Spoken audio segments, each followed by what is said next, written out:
so scared of Ron Paul? Well, Ron Paul makes a lot of sense, and more people ought to listen to him.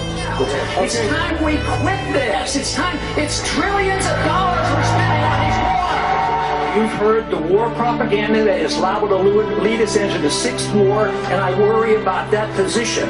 Iran does not have an air force that can come here. They can't even make enough gasoline for themselves. As the race for the Republican nomination heats up, there is one candidate who has been largely ignored by the mainstream media. Shame on us. He deserves more attention from us than he's getting. We're in absolute panic mode because they've looked at the numbers and they know Ron Paul is the real front runner in the 2012 election. We have a top tier. It is Mitt Romney, Rick Perry, and Michelle Bachmann. We have a new top tier, and it's Perry, Mitt Romney, and Bachmann. There's now a top tier in this race, at least for now, of Romney, Perry, and Bachmann. I mean, I think that's fair to say. Really fair to say? You're not forgetting, I don't know, anyone, say an ideologically consistent 12-term congressman who came within less than 200 votes of winning the straw poll? Isn't anyone going to give that gentleman a little When Ron Paul ran for the Republican nomination in 2008, he talked about the economy imploding, the untenable nature of the national debt, the eventual destruction of our currency, and the limited role for government.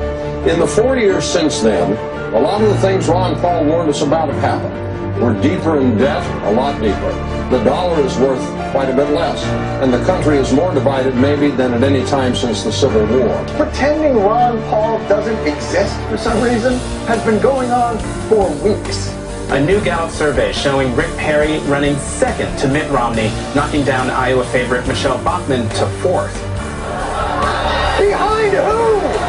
The media does remember Ron Paul. It's only to reassure themselves how there's no need to remember Ron Paul. Right now, live, right next to the bus behind us, Ron Paul is speaking. And guess what, Paul? If you get video of Sarah Palin or get a soundbite from her, bring that back to us. You can hold the Ron Paul stuff.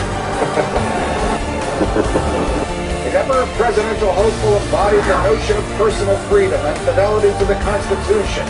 It would be Texas Republican Congressman Ron Paul. He's gotten more money from the military than all the other Republicans combined, and he's gotten more than Obama got. Think about that. You set the record. In the history of American politics, nobody has ever raised more money on a single day than you. Gosh.